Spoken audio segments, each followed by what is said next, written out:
नमस्कार फ्रेंड्स, मैं हूं योगेश व्यास। कंप्यूटर डिजी क्लास में आप सभी का स्वागत है। आज के lecture number 233 and Google sheet के लेक्चर नंबर 9 में हम देखेंगे गूगल शीट फंक्शन पार्ट 5। आज के वीडियो में हम इंपोर्ट रेंज नाम के फंक्शन के बारे में सीखने वाले हैं।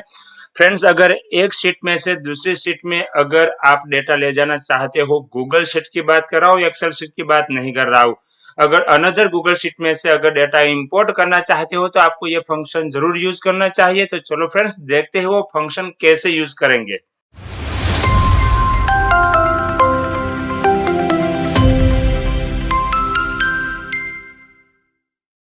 फ्रेंड्स, आप देख रहे हो मेरे पास अभी दो गूगल शीट ओपन है। एक है माय शीट जहां मेरा इस तरह से डेटा है, और एक है फंक्शन जो वहां पर मैं ये इंपोर्ट रेंज के जरिए डेटा लाने वाला हूं। तो माय शीट में मेरे पास दो शीट है। एक है डेटा नाम की शीट जहां पर इस तरह से इतना डेटा है, और दूसरी शीट है डेटा स्पेस 2। इस तरह से यहाँ पर कुछ बैंक के डेटा है। तो चलो, मेरे पास ये दो शीट है और यही शीट में से मैं यहाँ पर डेटा इंपोर्ट करना चाहता हूँ, लेकिन वेरिएंट टाइप के डेटा लाना चाहता हूँ तो कैसे लाऊंगा। चलो, अब हम फंक्शन लगाएंगे इंपोर्ट रेंज। ए फंक्शन लगाया। ये फंक्शन में दो पैरामीटर रहते हैं। पहला है स्प्रेडशीट यूआरएल और दूसरा रहता है स्प्रेड रेंज स्ट्रिंग। चलो फ्रेंड्स, अब सबसे पहला पैरामीटर है स्प्रेडशीट यूआरएल। कौन सी स्प्रेडशीट में से आप लाना चाहते हो? माय शीट में से लाना चाहते हो। माय शीट की रेंज यूआरएल क्या है? ये जो सिलेक्ट हुई है वो मेरी माय शीट की यूआरएल है, मुझे यहाँ से कॉपी करनी है। अब शीट फंक्शन में चला जाऊंगा, यहाँ डबल कोट में, क्योंकि यूआरएल स्ट्रिंग में मुझे देना है। मैं डबल कोट में यहाँ पर इस तरह से यूआरएल लिखता हूँ। ये मैंने यूआरएल लिखी है। अब कोमा लगाने पर दूसरा पैरामीटर रहता है रेंज स्ट्रिंग। मुझे रेंज देनी है। कौन सी रेंज लाना चाहता हूँ मैं? A1 से लेकर L तक। A1 से L। चलो, डेटा 2 में चला जाता हूँ। यानी मैं लाना चाहता हूँ A1, यानी A1 से लेकर J। बहुत सारे, चलो J 1115 है, ठीक है। मुझे ये डेटा लाना है, तो मैं यहाँ पर स्ट्रिंग में मुझे लिखना है रेंज A1, A1 से लेकर J115, यहाँ तक का डेटा मुझे लाना है। अब मैं ब्रैकेट ओवर करूंगा, एंटर प्रेस करता हूँ। जैसे एंटर प्रेस करूंगा इस तरह से मेरे सामने डेटा आएंगे। लेकिन आप देखो, हमने डेटा लाना चाहा था डेटा 2 में से, जो हमारा ये बैंक का डेटा है, ये लाना चाहा था। लेकिन आप यहाँ देख रहे हो कोई और ही डेटा आ चुका है। देखो, ये डेटा हमने लाया, हम लाना नहीं चाहते थे, वो डेटा आया हुआ है। इनका मीनिंग ये हुआ कि डेटा नाम की जो शीट है, ये डेटा वहां आ चुका है। इसका मीनिंग ये क्यों हो रहा है? क्योंकि यहाँ पर डेटा और डेटा 2 इस तरह से दो शीट है। जो पहली शीट थी वो डेटा लेकर यहाँ आ गया है। तो वो डेटा यहाँ पर आया है। मुझे यहाँ पर थोड़ा सा चेंजेस करना है। मुझे रेंज में स्पेसिफाई करना होगा कि कौन सी शीट में से लाना है। अगर कौन सी शीट है, डेटा 2 नाम की शीट है, तो मुझे सिंगल कोट में शीट का नाम लिखना है, डेटा स्पेस 2। ये डेटा शीट का नाम मैंने सिंगल कोट में लिखा है। देन मुझे एक्सक्लेमेटरी एस चिन्ह लगाना है। मुझे ये चिन्ह लगाने के बाद अब मैंने स्पेसिफाई कर दिया डेटा टू शीट में से A1 से J15 तक का डेटा लाना है। चलो, ये मैं एंटर, जैसे एंटर प्रेस करता हूँ इस तरह से आप देखो, अब वो मेरा डेटा आ गया जो डेटा मैं लाना चाहता था। यहाँ पर ये हुआ, ये नेम है, यहाँ पर स्टूडेंट का नेम है, ये मेरा क्लास है, और ये बैंक का नेम है, और ये ब्रांच का नाम है, ठीक है। चलो, यहाँ से हम इतना रखेंगे। ये मेरा डेटा आ गया जो डेटा मैं लाना चाहता था। लेकिन फ्रेंड्स, अगर मैं ये डेटा लाना नहीं चाहता और मेरे पास और एक नई शीट हो, जैसे कि मैंने और एक नई ब्लैंक शीट क्रिएट कर दी है, और ये ब्लैंक शीट में मैं वही डेटा लाना चाहता हूँ, इंपोर्ट रेंज, ठीक है।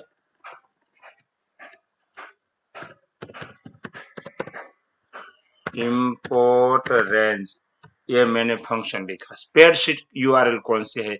स्प्रेडशीट की यूआरएल ये है। मैंने ये पूरी यूआरएल यहाँ से कॉपी कर दी है। डबल कोट में मैंने यहाँ पर यूआरएल पेस्ट कर दी है, और रेंज लाना चाहता हूं मैं ए से एल तक। चलो, मैंने रेंज भी यहाँ से लिखी है A1 से लेकर L10 तक। ओके, मैंने ब्रैकेट ओवर कर दिया, एंटर प्रेस कर दिया। जैसे एंटर प्रेस करता हूं मेरे सामने इस तरह से रेफरेंस का एरर आता है। जैसे मैं रेफरेंस वाले ये एरर में खड़ा रहता हूँ, मेरे सामने इस तरह से ऑप्शन आता है अलो एक्सेस।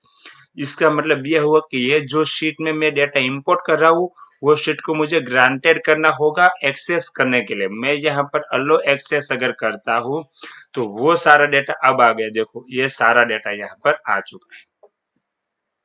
चलो, हम वापस चले जाएंगे वो शीट में जहां हम काम कर रहे थे।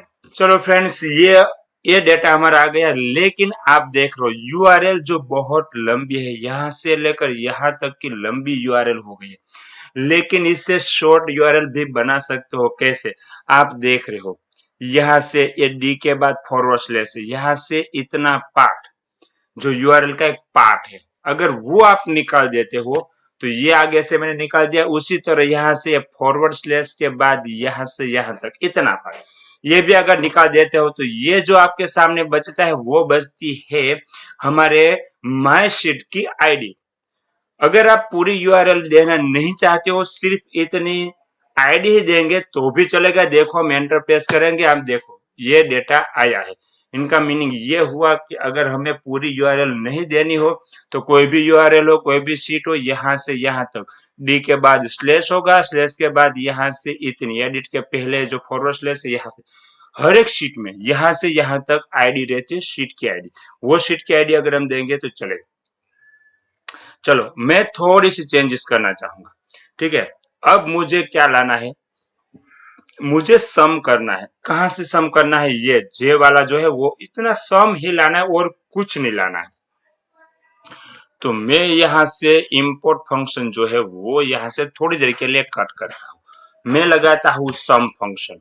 ठीक है, मैंने सम फंक्शन लगाया, वैल्यू 1 किसकी सम लानी है तो हम वो इंपोर्ट रेंज वाला फंक्शन यहां से लगा देंगे। हमने इंपोर्ट फंक्शन वाला, हम इंपोर्ट फंक्शन की रेंज लगा दी। अब मुझे कहा है जे, तो A1 से लेकर नहीं, लेकिन J1 से J15 तक का ही सम मुझे चाहिए। अगर मैं एंटर प्रेस करता हूं, आप देख रहे हो यहाँ पर, आप देखो ये सम आ गया। जो सम में लाना चाहता था वो सम यहाँ आ चुका है। उसी तरह फ्रेंड, अगर मैं काउंट करना चाहूँ कि मेल कितने हैं और फीमेल कितने हैं, अगर वो मुझे काउंट करना है तो किस तरह से करेंगे? सेम वही, यहाँ पर हम फंक्शन लगाएंगे COUNT, काउंट इफ फंक्शन लगाया हमने। काउंट इफ फंक्शन लगाने पर दो आती है, पहली आती है रेंज और दूसरी रहती है क्राइटेरिया। तो मुझे क्राइटेरिया रेंज कौन सी लाना है? मुझे रेंज में लाना है इंपोर्ट फंक्शन। मुझे इस तरह से इंपोर्ट रेंज लानी है। इंपोर्ट रेंज में मुझे देना है ये मेरे गूगल शीट की ये आईडी। चलो, आज मैं इस सिर्फ इतनी आईडी सिलेक्ट करता हूँ और ये आईडी सिलेक्ट करने के बाद मैंने यहाँ पर लगा दी है आईडी। आईडी लगाने के बाद जो उसमें रहता है रेंज स्ट्रिंग देनी है मुझे। डबल कोट में मुझे रेंज स्ट्रिंग लिखनी है।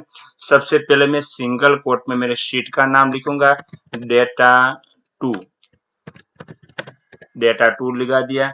और शीट के नाम के बाद मुझे कौन कौन सी कॉलम है वो देखना है। तो अगर मैं काउंट करना चाहता हूं तो कॉलम आई है। देखो, I1 से लेकर मुझे काउंट करना है, I1 से लेकर I115 तक मुझे काउंट करना है। चलो, मुझे क्या काउंट करना है? ये सबसे पहले मैंने रेंज लाकर इंपोर्ट में से रेंज ला दी।